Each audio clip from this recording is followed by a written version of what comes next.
High, আমি পৌলমী। আমার নতুন একটি ভিডিওতে আপনাদের স্বাগত।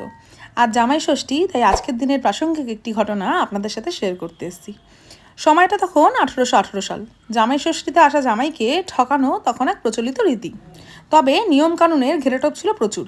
জামাই ঠকাতে হবে এমনভাবে যেন তিনি ক্ষুণ্ণ না হয়। অতএব হুগলির ভদ্রেশ্বরে তেলিনীপাড়ার বন্দ্যোপাধ্যায় জমিদার পরিবারে তলব হলো এলাকার বিখ্যাত ময়রা সূর্যকুমার মোদকের। নির্দেশ দেওয়া হলো এমন এক মিষ্টি বানানোর যা দিয়ে জামাইকে ঠকানো যাবে, অথচ সে অপমানিতও বোধ করবে না। সূর্যকুমার বাবু নির্দেশ মতো বানালেন এমন এক বিশাল সন্দেশ, যা বাইরে থেকে দেখতে লোভনীয়, কিন্তু ভেতর থেকে একটি গর্ত করে জল ভরে রাখা আছে। জামাই কামড় দিতেই গা ভেসে যায় সেই জলে। মজার এই রীতি থেকেই জন্ম নিয়েছিল এক বিখ্যাত সন্দেশের। 200 বছর পেরিয়েও যা মাতিয়ে রেখেছে সমগ্র বাংলাকে। জল ভরা সন্দেশ সূর্যকুমার মোদকের শতাব্দী প্রাচীন দোকানে আজও একই পদ্ধতিতে তৈরি হয়। আরও এরকম গল্প শুনতে আমার চ্যানেলটি সাবস্ক্রাইব করে দেবেন। Thank you.